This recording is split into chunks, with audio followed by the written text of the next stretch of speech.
وہ عذاب جسے جہنم کا خوفناک عذاب کہتے ہیں، جسے جہنم کا دردناک عذاب کہتے ہیں، اس عذاب کی تو کیفیت ہی جدا ہے۔ اللہ اکبر۔ میرے آقا مصطفیٰ جان رحمت غیب دا نبی صلی اللہ علیہ وآلہ وسلم فرماتے ہیں کہ جہنم کی عذاب کی حقیقت جیسا کہ میں جانتا ہوں، اگر انسانوں کو بتا دیا جائے کہ جہنم کی عذاب کی حقیقت کیا ہے تو انسان ایسے پگھلنے لگے گا جیسے پانی کے اندر نمک پگھلنے لگتا ہے۔ اللہ اکبر۔ یہاں تک فرمایا گیا جہنم کی عذاب کی کچھ جھلکیاں بتائی گئی ہے سمجھانے کے لیے، اللہ اکبر، انسان کی کے ادراک کے لیے، انسان کے شعور کو دعوت فکر دینے کے لیے جہنم کے عذاب کا کچھ تذکرہ کیا گیا ہے۔ لیکن میرے آقا غیب دا نبی صلی اللہ علیہ وآلہ وسلم فرماتے ہیں جہنم میں جو عذاب دیا جائے گا اسے نہ کسی آنکھ نے دیکھا ہے نہ کسی کان نے سنا ہے، اللہ اکبر، اور اس کا حال یہ ہے انسان اس کا تصور نہیں کر سکتا۔ آئیے میرے آقا صلی اللہ علیہ وآلہ وسلم کے پیارے دیوانوں، بخاری شریف کی اس حدیث کا توجہ کرتے ہیں۔ اللہ کے حبیب غیب دا نبی صلی اللہ علیہ وآلہ وسلم جنہوں نے جہنم سے اپنی آنکھوں کو، میرے آقا علیہ السلام نے اپنی آنکھوں سے جہنم کو دیکھا، اپنی آنکھوں سے جہنم کو دیکھا، جہنم کا مشاہدہ کیا، وہ عالم ما کان و ما یکون، وہ غیب دا نبی فرماتے ہیں جہنم میں سب سے ہلکا عذاب، جہنم میں سب سے کم ترین عذاب۔ میں اپنے بھائیوں کی بھی اور بہنوں کی بھی خصوصی توجہ چاہتا ہوں، اللہ اکبر، دل کے کانوں سے اپنے نبی کا فرمان سنیں۔ یہ کسی سیاسی لیڈر کا محض ان کی کسی محض سیاسی لیڈر کی بات نہیں ہے یا کسی خطیب کی اللہ اکبر خطابت کی اللہ اکبر شعلہ بیانی اور شعلہ مقالی نہیں ہے، بلکہ یہ اس رسول کا فرمان ہے جس کی زبان پر خدا کا کلام جاری ہوتا ہے، جو اپنی مرضی سے کبھی کلام بھی نہیں کرتے۔ ان کی زبان کی شان یہ ہے اللہ اکبر، وہ تو وہی کہتے ہیں جو اللہ کی طرف سے وحی کی جاتی ہے۔ وما ينطق عن الهوى ان هو الا وحی یوحى، زبان ان کی ہوتی ہے، کلام خدا بند قدوس کا ہوتا ہے۔ آج یہ اللہ کے حبیب غیب دا نبی صلی اللہ علیہ وآلہ وسلم فرماتے ہیں کہ جہنم میں سب سے ہلکا عذاب، جہنم میں سب سے کم عذاب جس کو دیا جائے گا، کیا ہوگا جہنم کا ہلکا عذاب، کیا ہوگا جہنم کا کم عذاب؟ تو میرے آقا فرماتے ہیں جس کو سب سے کم ترین اور ہلکا عذاب دیا جائے گا وہ یہ کہ اس کے پیروں میں آگ کی جوتیاں پہنائی جائے گی۔ اللہ کے رسول علیہ السلام فرماتے ہیں جہنم کی آگ کی بنی ہوئی جوتیاں جس کے پیروں میں پہنائی جائے گی وہ سب سے ہلکا عذاب ہوگا، وہ سب سے کم عذاب ہوگا۔ اور وہ جہنم کی آگ کی جوتیوں کا حال کیا ہوگا؟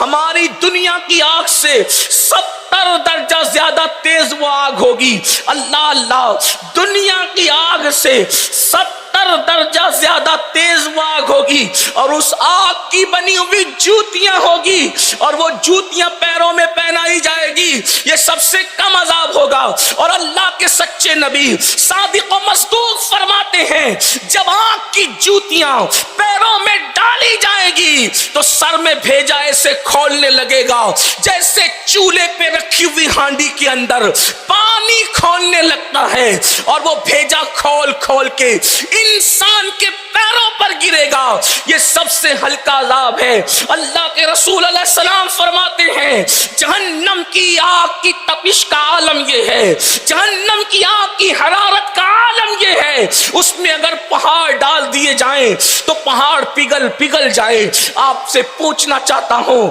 جہنم کے راستے پر چلنے والے میرے بھائی مجھے بتاؤ، جہنم کے راستے پہ چلنے والی میری بہنوں مجھے بتاؤ، کیا ہمارا جسم پہاڑوں سے زیادہ مضبوط ہے؟ ہمارا جسم پتھروں سے زیادہ طاقتور ہے؟ اللہ اکبر، کتنے کمزور ہو میرے بھائی، میری بہنوں کتنی کمزور ہو، اپنی طاقت پر غرور نہ کرو. جو قوم مچھر کا ڈنک برداشت نہیں کر سکتی، جو قوم مکھی کا ڈنک برداشت نہیں کر سکتی، جو قوم مئی کی گرمی کو برداشت نہیں کر سکتی، ہم اللہ کا عذاب کیسے برداشت کر سکیں گے؟ ہم خدا کا عذاب کیسے برداشت کر سکیں گے؟ اللہ اکبر. میرے اور آپ کے آقا غیب داں نبی صلی اللہ علیہ وآلہ وسلم فرماتے ہیں، جس کو فقیہ ابو اللیث سمرقندی اپنی کتاب میں لکھتے ہیں کہ اللہ کے حبیب غیب داں نبی صلی اللہ علیہ وآلہ وسلم نے فرمایا کہ جہنم میں ایک وادی ہے، وادی، اس وادی کا حال یہ ہے کہ جہنم ایک دن میں 5 مرتبہ اس وادی سے پناہ مانگتا ہے. جہنم بھی اس وادی سے، یعنی جہنم کی مختلف وادیاں ہیں، جہنم کے مختلف طبقات ہیں. اللہ کے رسول علیہ السلام فرماتے ہیں جہنم میں ایک وادی ایسی ہے جس سے جہنم بھی ایک دن میں 5 مرتبہ پناہ مانگتا ہے. اور اس جہنم کی تپش کا عالم یہ ہے، اس جہنم کی وادی کا عالم یہ ہے، اس پہ پہاڑ ڈالے جائیں تو پہاڑ بھی پگھل جائیں. تو صحابہ کرام نے عرض کیا یا رسول اللہ صلی اللہ علیہ وآلہ وسلم، ہمارے ماں باپ قربان، جس وادی کے اندر پہاڑ پگھل جائیں اور اس وادی سے جہنم بھی ایک دن میں 5 مرتبہ پناہ مانگے، آقا اس وادی میں کس کو ڈالا جائے گا؟ اس وادی میں کس کو داخل کیا جائے گا؟ تو میرے اور آپ کے سچے نبی غیب داں نبی صلی اللہ علیہ وآلہ وسلم نے فرمایا اس میں 2 لوگوں کو داخل کیا جائے گا. اب ذرا توجہ سے سننا، گفتگو سامنے آتی ہے. کون سی وادی؟ جس سے جہنم خود بھی پناہ مانگے، ایک دن میں 5 مرتبہ پناہ مانگے، جس میں پہاڑ بھی پگھل جائیں. اس کے بارے میں آقا فرماتے ہیں وہ 2 لوگوں کا ٹھکانہ ہے، وہ 2 لوگوں کے لیے تیار کی گئی ہے. آقا ارشاد فرماتے ہیں نمبر 1 اس میں بے نمازی کو داخل کیا جائے گا. پہلے نمبر پر اس میں جو جائے گا وہ بے نمازی ہوگا. یاد رکھنا ہمارے وہ بھائی خوش ہو رہے ہوں گے، مولانا میں تو 5 وقت کی پڑھتا ہوں. یاد رکھنا علماء موجود ہے، یا یہ علماء کرام کے علمی مقام اور مرتبے کے سامنے میری کوئی حیثیت نہیں، میں ایک طالب علم ہوں، لیکن کسی اچھے عالم سے مسئلہ پوچھو. 5 وقت کی نماز پڑھ کر کوئی نمازی نہیں کہلاتا.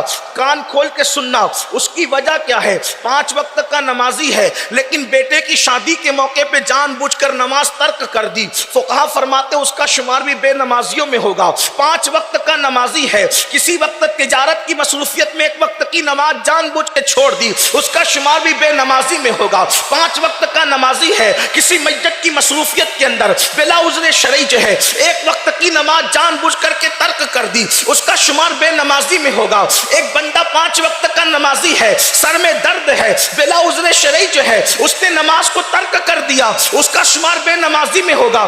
آپ کہیں گے سر میں درد کی وجہ سے نماز نہیں چھوڑ سکتے. سن لو، اللہ کے رسول صلی اللہ علیہ وآلہ وسلم پر جب بخار کی اتنی شدت طاری ہوئی اور مرض وصال میں تھے کہ تب اللہ کے رسول علیہ السلام بظاہر چل نہیں سکتے تھے، بظاہر تو اللہ کے رسول علیہ السلام نے 2 صحابہ کے کندھوں کا سہارا لے کر مسجد نبوی شریف تک تشریف لے گئے اور وہاں جا کر کے نماز ادا فرمائی. آپ سے پوچھنا چاہتا ہوں، پوچھا گیا کہ کب تک نماز چھوڑی جا سکتی ہے؟ تو فرمایا گیا اگر وہ کھڑے ہو کے نہیں پڑھ سکتا اسے بیٹھ کے پڑھنا ہوگا، بیٹھ کے نہیں پڑھ سکتا اشارے سے لیٹ کے پڑھ سکتا ہے تو لیٹ کر کے پڑھے. نماز معاف نہیں ہے. اور سن لو، نماز کو چھوڑ کر مسلمان ہونے کا دعویٰ کرنے والوں، نماز کو چھوڑ کر کے جنت کو اپنے باپ کی سمجھنے والوں، اللہ کے رسول علیہ السلام نے تو اپنے اصحاب کو بے نمازیوں کی صحبت میں بیٹھنے سے بھی منع کیا. آقا ارشاد فرماتے ہیں ابو ہریرہ رضی اللہ تعالیٰ عنہ سے، اے ابو ہریرہ بے نمازی کی صحبت میں نہ بیٹھا کرو، کیونکہ جہاں بے نمازی ہوتا ہے آسمان سے اس پر لعنت برستی رہتی ہے. اللہ اکبر. جس پر لعنت برس رہی ہو، جس پہ لعنت برس رہی ہو خدا کی. اب آپ مجھے بتائیں، مسلمان کہتے ہیں مولانا ہم پوری دنیا میں مارے جا رہے ہیں، پوری دنیا میں کاٹے جا رہے ہیں، پوری دنیا میں تباہ کیے جا رہے ہیں، پوری دنیا میں برباد کیے جا رہے ہیں. میں پوچھنا چاہتا ہوں جس پہ لعنت برس رہی ہو اگر وہ نہ پٹے گا تو کون پٹے گا؟ وہ نہ کٹے گا تو کون کٹے گا؟ وہ نہ تباہ ہوگا تو کون تباہ ہوگا؟ اس کا گھر نہ اجڑے گا تو کس کا اجڑے گا؟ جس نے خدا کے گھر کو ویران کیا اور اس کو خدا کی غیرت کا خیال نہ ہوا، پھر ان کے گھر نہ اجڑیں گے۔ آج مسلمان کو کیرم کلبوں کے لیے ٹائم ہے، آج مسلمان کو جوؤں کے اڈوں کے لیے ٹائم ہے، آج مسلمان کو کھیل اور کرکٹ کے لیے ٹائم ہے۔ کرکٹ کے میدان سجانے والوں، قیامت کے میدان کی فکر بھی تو کرو، میدان محشر کی بھی تو فکر کرو۔ کس قدر کھیل کود میں، یہ دنیا کھیل کود کے لیے ہے، یہ دنیا لہو لعب کے لیے ہے، یہ دنیا ٹائم پاس کے لیے ہے، یہ دنیا دل لگانے کے لیے ہے، یہ دنیا موج مستی کے لیے ہے، یہ دنیا عیش و عشرت کے لیے ہے۔ کہنے والے نے کہا جگہ جی لگانے کی دنیا نہیں ہے، یہ عبرت کی جا ہے، تماشا نہیں ہے۔ اللہ اکبر، موت آنی ہے، موت کی لٹکتی ہوئی تلوار ہمارے سروں پر پکار پکار کر کے رہی ہے۔ زنا کے اڈوں کو آباد کرنے والوں، شراب کے اڈوں کو آباد کرنے والوں، جوؤں کے اڈوں کو آباد کرنے والوں، موبائل کے نشے میں ڈوب کر رات و دن موبائل پر انگلیاں چلانے والوں، کبھی قبر کی بھی تو فکر کرو۔ جس وقت روح کا رشتہ جسم سے ٹوٹ جائے گا، اگر تم ڈاکٹر ہو ڈاکٹر نہیں رہو گے، مردہ کہلاؤ گے۔ اگر تم خطیب ہو خطیب نہ کہلاؤ گے، مردہ کہلاؤ گے۔ تم اللہ اکبر، تم اپنے وقت کے وکیل ہو، جج ہو، قاضی ہو، کوئی ہو، آپ کا کوئی منصب ہو، لوگ کیا کہیں گے؟ میت اٹھاؤ، میت کو نہلاؤ، میت کو لے جاؤ۔ ہائے ہائے کیا بے کسی اور بے بسی ہوگی۔ اللہ اکبر، میرے رب فرماتا ہے اپنی دولت پر غرور اور گھمنڈ کرنے والوں سن لو، اللہ ارشاد فرماتا ہے لا تنس نصیبک من الدنیا، دنیا سے اپنے نصیب کا مت بھولو۔ یعنی مفسرین کہتے ہیں دنیا سے سوائے کفن کے کچھ نہیں لے جاؤ گے، اور کفن بھی اگر اللہ راضی ہے تو کفن کفن ہے، اور اللہ ناراض ہے تو وہی کفن جہنم کی آگ بن جائے گا، وہی کفن جہنم کی چادر بن جائے گی۔ کیا حال ہے لوگوں کا، لوگ راتوں کی تنہائیوں میں پاپ کر رہے ہیں۔ اللہ اکبر، نمازوں کے لیے فرصت نہیں۔ کتنی سادگی سے مسلمان کہتا ہے مولانا ٹائم نہیں ملتا۔ بیوی کے لیے ٹائم ہے، بچوں کے لیے ٹائم ہے، دوست کے لیے ٹائم ہے، کھیل کود کے لیے ٹائم ہے، غیبت کے لیے ٹائم ہے، چغلی کے لیے ٹائم ہے، ہر برائی کے لیے ٹائم ہے۔ جس اللہ نے پوری زندگی دی، جس نے ٹائم کو پیدا کیا، اس اللہ کے لیے ٹائم نہیں ہے، اللہ کے لیے ٹائم نہیں۔ جس قوم کو اللہ کے لیے ٹائم نہیں، اس قوم کا کیا حال؟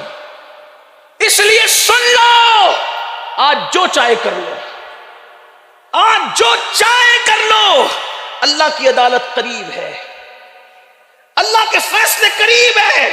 اور اللہ فرماتا ہے ان بطش ربک لشدید، تیرے رب کی پکڑ بڑی سخت ہے۔ جب فرعون کو پکڑتے ہیں تو دریا میں ڈبا کر مار ڈالتے ہیں۔ تم ایک دو کمپنی کے مالک ہو، 4-6 ایکڑ کھیت کے مالک ہو، اتنا گھمنڈ۔ وہ فرعون اور نمرود بڑی بڑی سلطنتوں کے مالک تھے۔ اللہ فرماتا ہے ہم نے فرعون کی لاش کو تمہارے لیے عبرت بنا دیا، اس کو نہ آج تک کفن مل سکا ہے، نہ آج تک قبر مل سکی ہے، ایک میوزیم کے اندر پڑا ہوا ہے، اور اس کی لاش پکار پکار کر کے رہی ہے۔ اگر دولت اور طاقت کے نشے میں خدا کی غیرت کو چیلنج کرو گے تو قبر سے بھی محروم رہو گے اور کفن سے بھی محروم رہو گے۔ اللہ اکبر، اس کی لاش کو کتوں نے بھی نہیں کھایا، اس کی لاش کو جانوروں نے بھی نہیں کھایا۔ مسلمانوں کہاں ہو اللہ کے بندو؟